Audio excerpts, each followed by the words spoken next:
ছোট করে একটু বলবেন আসলে এই মুহূর্তে আপনারা রাজনীতিবিদরা কোনো উদ্যোগ নেবেন কিনা? জি, নিশ্চয়ই রাজনৈতিকভাবে যখন ডিসিশন হয়েছে তখনই কিন্তু তাকে গ্রেফতার আইনের আওতায় তাকে আনা হয়েছে। এখন ব্যক্তিগতভাবে অবশ্যই সে আইনের আওতায় আসবে, তার প্রতি ইনজাস্ট অবশ্যই হবে না, কিন্তু সে যে অপরাধ করেছে সবচেয়ে সিগনিফিকেন্ট হলো কি জানেন, সে আমরা বলতেছি সে এই ঘটনার পিছনে মূল প্ল্যানার থেকে আরম্ভ করে মাটি দেওয়া পর্যন্ত সে ছিল।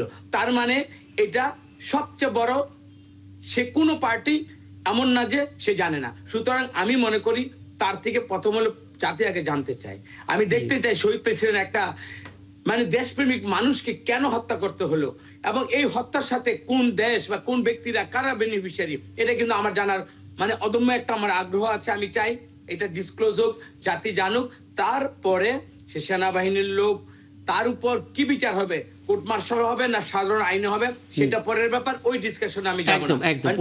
পরিষ্কার বক্তব্য, আমি এটা আদৌ জানতে চাই। হ্যাঁ, লেফটেন্যান্ট জেনারেল মোহাম্মদ কামরুজ্জামান, আপনি হাত নেড়ে কিছু একটা বলতে চাইছিলেন, আপনি একটু শেষ করবেন। জি জি, না এই ব্যাপারে আমি যেটা বলতে চাচ্ছিলাম যে এই যিনি বললেন যে রাজনৈতিকরা এটা ডিসিশন নিবে, এটা তো মানে ওইভাবেই করা। একটা দেশে তিনটা অংশ, লেজিসলেটিভ একটা বডি, এরপরে এক্সিকিউটিভ, আর একটা হলো জুডিশিয়ারি। তো যারা রাজনৈতিকভাবে নির্বাচিত মেম্বার অফ পার্লামেন্ট, তারা ইচ্ছা করলে নতুন আইন বানাতে পারেন, আইনের আপনার রিফর্ম করতে পারেন, ওনাদের ক্ষমতা অসীম। এবং এর জন্য এটাকে রাজনীতি বলা হয়। রাজনীতি কিন্তু নীতির রাজা, রাজার নীতি না। অর্থাৎ যেই নীতি সবচেয়ে বেস্ট ওইটাই রাজনীতি, নীতির রাজা, একেবারে টপ লেভেল। এর নিচে স্ট্র্যাটেজিক লেভেল, এরপরে অপারেশনাল লেভেল, সবচেয়ে নিচে টেকনিক্যাল লেভেল। তো সেনাবাহিনী বিচার কি করবে না করবে এই আইন কিন্তু রাজনীতিবিদরাই বানিয়েছেন সংসদে। চাইলে এই আইনকে সংশোধন করতে পারেন, রিফর্ম করতে পারেন। সুতরাং পুরো ক্ষমতা রাজনৈতিকবিদদের আছে। এবং আমি বিশ্বাস করি যে বর্তমান জাতীয়তাবাদী সরকার, গণতান্ত্রিক সরকার, বিপুল ভোটে নির্বাচিত সরকার, রাষ্ট্রপতি জিয়াউর রহমানের সুযোগ্য সন্তান আমাদের প্রধানমন্ত্রী। সুতরাং ন্যায় বিচারের স্বার্থে যদি আইনকে পুরো বদলিয়ে, আর্মি অ্যাক্ট বলেন, এভিডেন্স অ্যাক্ট বলেন, এগুলো বদলাতে হলে বদলিয়ে আমরা দেশের স্বার্থে, ন্যায় বিচারের স্বার্থে আমরা অবশ্যই এটাকে এনশিওর করব। একদম। আমি এখানে আপনি শেষ করে অন্তত এটা নিয়ে 30 সেকেন্ড একটা ছোট প্রশ্ন। সেটা হচ্ছে যে আমরা তো শত শত আইন তৈরি করা হলো গত 53 বছরে, কিন্তু আমরা সেই 1952 সালে পাকিস্তানের সরকারের তৈরি করা যে আর্মি অ্যাক্ট, সেই অ্যাক্টে কেন এই কোর্ট মার্শাল অর্থাৎ বিচার প্রক্রিয়াটা চলে, এই ব্যাপারে আপনার কোনো ধারণা আছে কিনা? আমরা কেন টাকা আবিষ্কার করা তো দরকার নাই? আগে যাব, আমাদের যে প্যানাল কোড, যেই প্যানাল কোড দিয়ে পুরো জাতিকে বিচার করা হয় ব্রিটিশ আমলে, সেই প্যানাল কোড কিন্তু 1860, আমরা এটাকে বদলাই নাই। ওই প্যানাল কোডকে ইমপ্লিমেন্ট করার জন্য যে পুলিশ বাহিনী বানানো হয়েছে ওইটা হলো পুলিশ অ্যাক্ট 1861। এবং পুলিশ যাতে সুন্দর সাক্ষী আনতে পারে, এভিডেন্স অ্যাক্ট 1872। তো সব কিছু তো ভাই ব্রিটিশ আমলের, আমাদেরটা তো অ্যাটলিস্ট পাকিস্তান আমলের আর্মি অ্যাক্ট। এই সব কিছুর আপনার আমূল পরিবর্তন, রিফর্ম দরকার। একটা জিনিস হচ্ছে যে চাকা কিন্তু নতুন করে আবিষ্কার করার দরকার হয় না। এত গুরুত্বপূর্ণ একটা জিনিস, যেহেতু আমরা জানি সিভিল অ্যাডমিনিস্ট্রেশন, পলিটিক্যাল অ্যাডমিনিস্ট্রেশন চালায়, সব ঠিক আছে, কিন্তু আর্মি তো যেহেতু সুশৃঙ্খল বাহিনী, সেই জন্য এই প্রশ্নটি এসছে, অন্য কোনো কারণে না। বাট বাস্তব কথা হচ্ছে চাকা কিন্তু নতুন নতুন করে আবিষ্কার করার দরকার হয় না। সিআরপিসি যেমন আপডেট করতে হলে next 3 to 6 months is enough আমাদের যুগোপযোগী করা।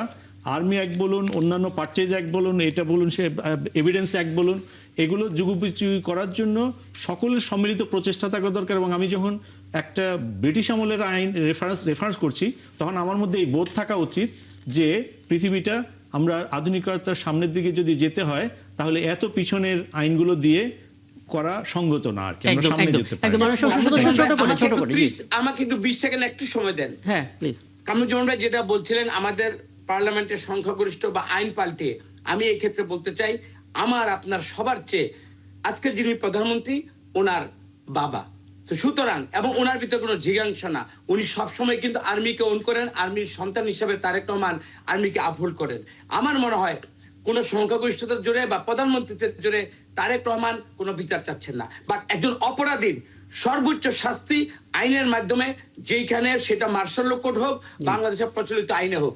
আমি এটি বলতে চাচ্ছি, তারেক রহমান এই দেশকে একটা ন্যায়ভিত্তিক রাষ্ট্র প্রতিষ্ঠার জন্য যা করা দরকার সেইটাই উনি করবেন, ওনার ক্ষমতার গুণে নয় বা সংখ্যাগরিষ্ঠতার কোনো গুণে। একদম একদম। আমি আপাতত এই ইস্যুতে এখানেই থামি।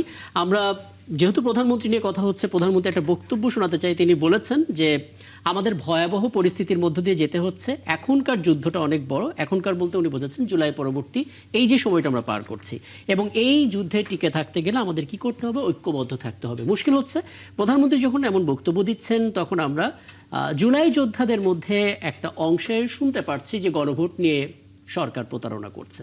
যদিও সরকারের দিক থেকে বারবার স্টেটমেন্ট আছে যে অক্ষরে অক্ষরে পালন করা হবে। আজকে আমরা যে দিনটা পার করে এলাম সেটা হচ্ছে জুলাই শহীদ দিবস, কারণ আবু সাইদ এই দিনে শহীদ হয়েছেন। এখন আবু সাইদ যখন শহীদ হন, তখন অনেকগুলো কমিটমেন্ট ছিল ইন্টারিম গভর্নমেন্টের আমলে, অনেকগুলো প্রকল্প হাতে নেওয়া হয়েছে যার একটিও বাস্তবায়ন হয়নি। এবং আমরা দেখতে পেলাম একটা ব্যানার আছে, সেই ব্যানারের অর্ধেক ছিঁড়ে গেছে। শুধুমাত্র নিয়ম রক্ষার স্বার্থে আজকে পলিটিক্যাল পার্টি সেখানে গিয়ে কবর জিয়ারত করে এসছে, একটা আলোচনা সভা হয়েছে। হয়তো এটা আমরা এক বছরের জন্য ভুলে গেলাম। আপনার কি মনে হচ্ছে, আমরা যদি জুলাই যোদ্ধা, জুলাই শহীদদের কথা যদি এইভাবে স্মরণ করি, আকাঙ্ক্ষা কতটা পূরণ হবে? আর প্রধানমন্ত্রী যে ঐক্যবদ্ধতার কথা বলছেন, সেটা আসলে মাঠে কতটা দেখা যাচ্ছে? না, ঐক্য একটা জিনিস, এবং আমার মনে হয় ঐক্যে কোনো বিভেদ হয়নি। যাতে বিভেদ না হয় সেজন্য তিনি এটার উপর জোর দিয়েছেন। কারণ হচ্ছে জুলাই অভ্যুত্থান অথবা বিপ্লবের মধ্য দিয়ে যে রাজনৈতিক বাস্তবতা তৈরি হয়েছে, এই রাজনৈতিক বাস্তবতায় কিন্তু এই দলগুলো কোনো দিন আওয়ামী লীগকে নিষিদ্ধ করা অথবা আওয়ামী লীগ নেত্রীকে থেকে পালিয়ে যাওয়া এরকম দাবি তাদের কোনো দাবির মধ্যে ছিল না। তারা বলছিলেন যে নিরপেক্ষ সরকারের অধীনে নির্বাচনের জন্য। তো সেই পরিস্থিতিকে তিনি রক্তাক্ত একটা অধ্যায়ের মধ্যে নিয়ে গেছেন। সুতরাং এখানে ঐক্যের কোনো সমস্যা নাই। যখন কোনো ন্যাশনাল ইস্যু আসতেছে, তখন কিন্তু আমরা কিন্তু দলগুলোকে একসঙ্গে ঝাঁপিয়ে পড়তে দেখছি। ব্যাপারটা যেটা হচ্ছে সেটা হচ্ছে যে, যেটি বললেন যে গণভোটের নামের প্রতারণা, এটা হচ্ছে পলিটিক্যাল রেটরিক। এটা প্রত্যেকটা দলের নিজস্ব একটা অবস্থান আছে, এবং বিরোধী দল যদি বিরোধী দলের ভূমিকা পালন না করে, তাহলে কিন্তু বিগত সরকারের মতো যেভাবে জাতীয় পার্টি গৃহপালিত বিরোধী দল ছিল, সেই ব্যাপারটি কিন্তু চলে আসতে পারে। গণতন্ত্র কিন্তু কোনো তামাশার বিষয় নয়, এবং গণতন্ত্র কিন্তু 3 মাস 4 মাসের বিষয় নয়। আমি মনে করি যে রাজনৈতিক বিতর্কগুলো যখন চলে, তখন আমাদের এত হতাশা হওয়ার কিছু নেই। আমাদের সামান্য কিছুতে অতিরিক্ত আনন্দিত হওয়ারও কিছু নাই। আমাদের যদি একটা রেজিলিয়েন্ট নেশন হই, বুঝি, কথা বলি, হাসি, আনন্দ, সবাইকে সাহায্য করি, আগায় নেই, বিতর্কের মধ্যে অংশ নেই। এই বিতর্ক পার্লামেন্টে আসুক বড় করে, আগামী সেশনটাই হোক শুধুমাত্র গণভোট এবং জুলাই নিয়ে, যেখানে প্রধানমন্ত্রী আপনি যেটা বলছেন সেটা এমন মানে বিশ্বাস করতে পারলে ব্যাপারটা খুব ভালো হতো। কিন্তু আপনি দেখেছেন বাংলাদেশের জনগণের অতীত অভিজ্ঞতা ভালো না, তারা কনফিডেন্স পাবে কোথায়? কোনো দেশেরই অতীত অভিজ্ঞতা ভালো না। আমি আপনাকে বলি, 250 বছরের গণতন্ত্রের পরে ডোনাল্ড ট্রাম্প হচ্ছে মার্কিন যুক্তরাষ্ট্রের প্রেসিডেন্ট, যেটা গত 80 বছর দ্বিতীয় বিশ্বযুদ্ধের পর যাতে আর নতুন কোনো বিশ্বযুদ্ধ না হয় সেই জন্য হিউম্যান রাইটস এবং ডেমোক্রেসির জন্য সে নিবেদিত ছিল। এবং আটলান্টিক ট্রিটি, যেটার মাধ্যমে দ্বিতীয় বিশ্বযুদ্ধ সারা পৃথিবী বেঁচে গেল। এখন তো হিটলারের নাতি শাসনে আমরা থাকতাম। তো আটলান্টিক ট্রিটির উদ্যোক্তা ছিল মার্কিন যুক্তরাষ্ট্র। আজকে সেই মার্কিন যুক্তরাষ্ট্র মানুষ কিন্তু সিভিলাইজেশনের যে থিওরিগুলো সেগুলো নিয়ে ফাইট করছে। তাদের মধ্যে মানবতা, তারা খামোখা যুদ্ধে জড়িয়ে যাচ্ছে।